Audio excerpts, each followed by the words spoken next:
Assalomu alaykum hammaga. Yaxshimisizlar? Ro'za Ramazon oylariga muborak bo'lsin. Bugun men sizlarga iftorlikka tez va oson hazm bo'ladigan salatlardan va vitaminga boy salatlardan qilib ko'rsatib bermoqchiman.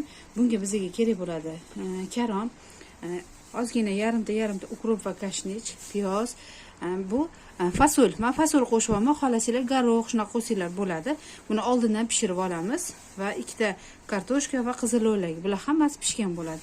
Hozir birinchi bo'lib qiladigan ishimiz karomimizni mayda samonka shaklida to'rab olamiz. Xohlasanglar tayyor tuzlanmagan karom olsanglar ham bo'ladi yoki menga o'xshab sveji qilib qilaman desanglar, maqsinglar ham bo'ladi. Mana shunaqa qilib yupqalikda to'g'rab olamiz. Mana shunaqa qilib somoncha qilganimizdan keyin bunga 1 choy qoshiq tuz solib yaxshilab qo'limizda ezib tashlaymiz-ki, suv chiqib olishi uchun. Bu orada men mana ko'rdinglar karom qanchalik maydalandi. Ukrop kashnichimi, kartoshkami, piyoz, bu yerda qizil o'rlagimni to'rab oldim. Hozir yarim cho'mich yog'ga piyozimiz qovurib olamiz. Mana bismillah. Yaxshilab qizartirib qovurib olamiz. Bu salatda fishkasi ham shunda bo'ladi.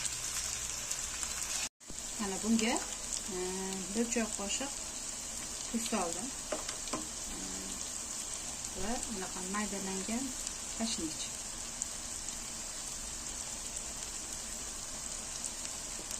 Yana men ozgina maydalangan meta solmoqchiman.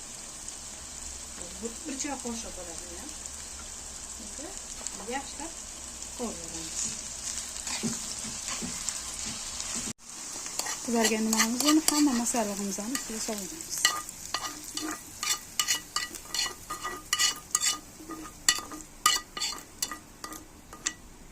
Va yaxshilab aralashtirib olamiz. Mana azizlar, men hamma narsamni chiroyli qilib bezatdim.